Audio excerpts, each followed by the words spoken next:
Amsterdam, les équipes du groupe de rock russe vedette DDT préparent cette salle à un concert devant plus de 3000 fans. Arrivées de Saint-Pétersbourg en passant par Istanbul, elles ont dû transporter une demi-tonne de matériel. Depuis le début de la guerre contre l'Ukraine, les vols directs entre l'Europe et la Russie sont suspendus. En Russie, le groupe est interdit de jouer à cause de sa position anti-guerre. Bien sûr que c'est important de jouer des concerts, c'est la raison d'être du groupe. Alors on s'efforce de poursuivre les tournées, malgré les difficultés logistiques. Ну, то есть, если мы встали так... Не так, а туда. Не только туда. Aujourd'hui, nous allons tourner un clip pour le groupe DDT, pour leur chanson intitulée « Aujourd'hui, je disais adieu à ma patrie ». Le thème est celui de gens qui ressentent très fortement leur patrie, peu importe qu'ils soient partis ou qu'ils soient restés. Ce qui importe, ce n'est pas là où l'on se trouve, mais la douleur qu'on ressent pour ce qui s'y passe. Я пытался расстаться с Родиной, с каждой кухней, забором, взглядом. Я сегодня прощался с Родиной, но она до сих пор рядом. Le fondateur de DDT, Yuri Shevchuk, est une légende vivante du rock russe.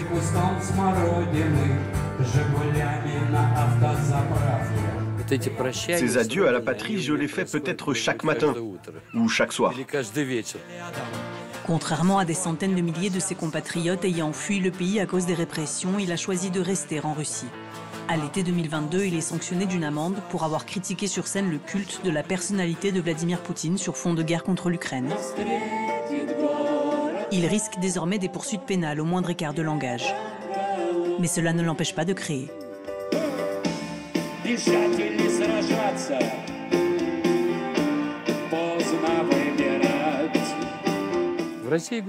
En Russie, nous avons une belle tradition de contournement des écueils de la censure. La poésie ne souffre pas de la langue d'Ésope, car l'on peut dire des choses puissantes, mais de façon subtile. Une fois, j'ai discuté avec un ami qui est parti, un émigré. Il me disait « Pourquoi tu restes? Qu'est-ce qui te retient là-bas » Là-bas, chaque arbre, chaque buisson, chaque regard, chaque flaque d'eau me parle de quelque chose. Je n'ai plus qu'à noter, et ainsi naît la création.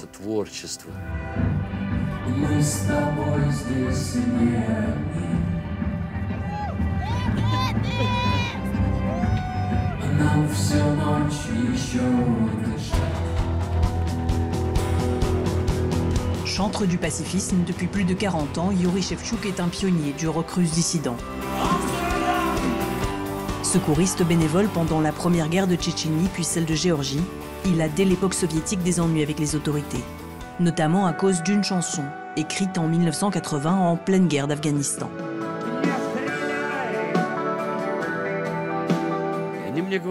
Ils m'ont dit « Comment ça, jeune homme, vous chantez « Ne tire pas » alors que nos braves soldats sont en train de construire des jardins d'enfants et des boulangeries? Ils m'ont viré du Komsomol et puis ils m'ont une fois de plus privé de tout travail. Et aujourd'hui, eh bien, aujourd'hui, l'histoire se répète. Il y a un proverbe qui dit « On ne peut jamais se baigner 2 fois dans le même fleuve ». Eh bien, en Russie, on peut, 3 fois, 4 fois même. Mais un jour, on sortira de ce cercle ensorcelé. Enfin, j'espère.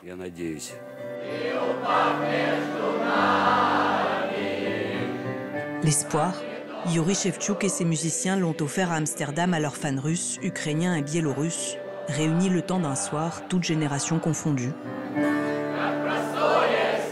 pour un moment de grâce.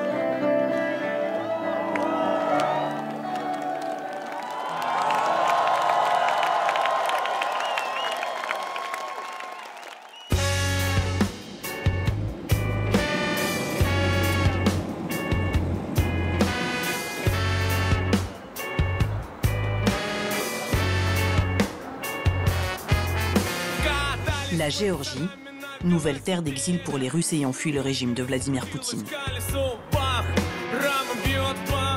Contrairement aux musiciens de DDT, ceux d'un autre groupe de rock célèbre fondé en 2008, auteurs de cette chanson, ont quitté la Russie dès mars 2022.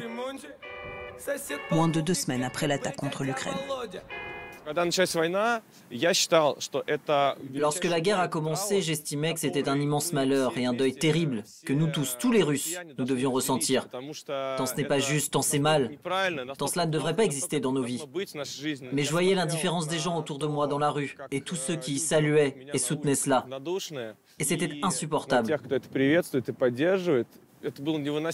J'avais envie d'attraper ces gens, de les secouer et de leur dire « Mais ça ne va pas? Tu ne comprends vraiment pas ce qui se passe ?» Ça ressemblait à une folie. Et moi et les gars, on n'avait pas envie de participer à cela. Alors on a décidé de partir.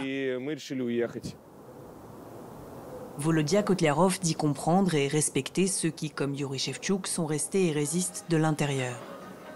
Mais il critique les indifférents et surtout les soutiens du régime. Parmi eux, de nombreuses stars du rock. Quel spectacle de clown quand même. Voici un exemple criant de ce qu'est devenue l'industrie musicale russe aujourd'hui. Et ça, c'est le top du classement. Ce chanteur s'appelle Shaman. C'est un personnage très caricatural. Il copie par exemple les nazis, là, avec son brassard au bras. Ces gens n'ont jamais reçu de tels honoraires avec leurs concerts habituels. En réalité, il serait plus correct de les qualifier non pas d'artistes, mais de propagandistes. Ils font la propagande d'une loyauté absolue au pouvoir actuel, au point qu'ils incitent les gens à se porter volontaires pour aller mourir dans cette guerre en servant les intérêts de Poutine.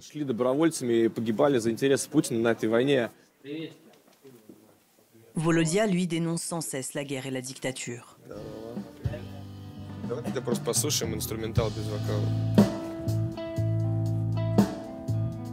Depuis leur exil, les musiciens ont mis du temps avant de pouvoir travailler sur ce nouvel album. Attendu cette année, il sera plus que jamais personnel et explicite. Je pense que c'est ça le but principal de toute création artistique, de décrire l'air du temps.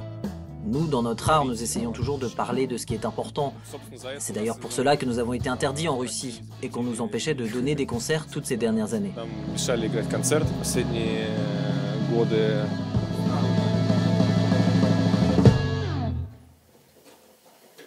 Ты будешь чай?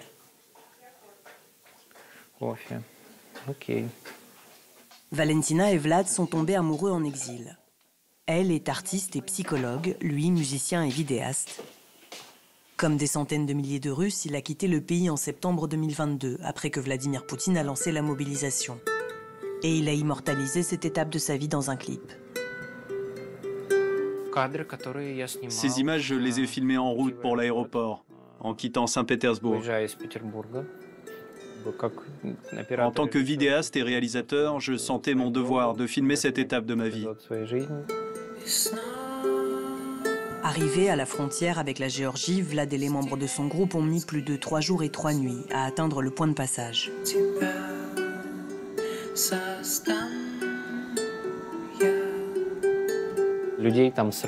Les gens craquaient tellement là-bas qu'ils étaient en larmes. Ils se disputaient, se battaient entre eux. Ces images où l'on traverse les montagnes, c'était pour représenter ce qui se passait alors à l'intérieur de nous-mêmes. C'était un processus de libération, une issue vers quelque chose de plus grand et de lumineux. C'était comme prendre une grande inspiration. Mais en Géorgie aussi, la situation politique s'est dégradée. Chaque soir, des manifestants se rassemblent devant le Parlement à Tbilissi pour protester contre un pouvoir autoritaire qu'ils accusent d'être pro-russe. Valentina et Vlad suivent désormais ces mouvements à distance. Plusieurs dizaines d'immigrés, dont des Russes, ont déjà été bannis du pays pour avoir participé au rassemblement. Nous sommes tous en suspens. Nous sommes venus ici pour reprendre nos esprits et palper un îlot de sécurité. Mais lorsque nous avons vu que la même chose que chez nous se produisait ici, qu'on frappait aussi les gens, que la violence devenait la norme, nous avons tous eu très peur. Moi, personnellement, j'ai subi un traumatisme semblable à celui que j'avais éprouvé lorsque la guerre a commencé.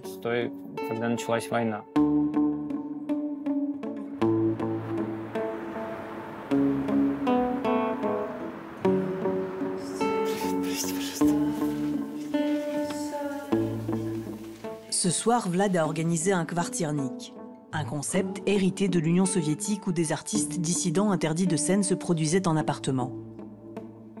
En Russie, les musiciens se rassemblent dans des appartements pour jouer des concerts. Le groupe Kino rassemblait des gens ainsi. C'est toujours un vaste espace d'échange entre l'artiste et son public.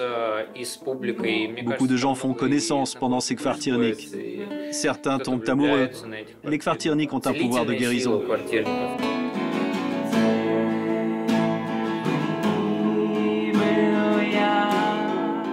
Peu à peu, l'atmosphère s'installe et les émotions des invités se mettent à vibrer au diapason.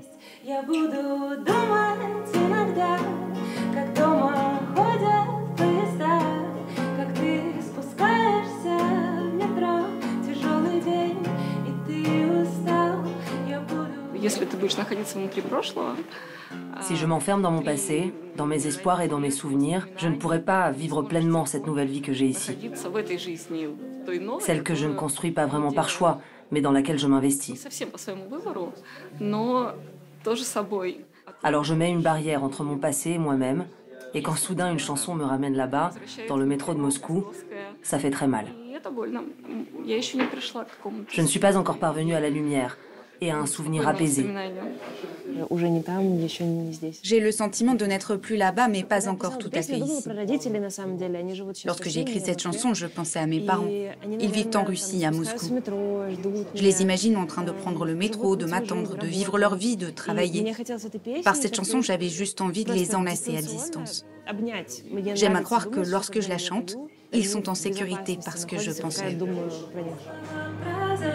Masha a quitté Moscou en avril 2022, un mois et demi après le début de la guerre. Par ses chansons, elle conjure la séparation, le deuil de son pays et le temps qui rend l'avenir incertain pour ses exilés.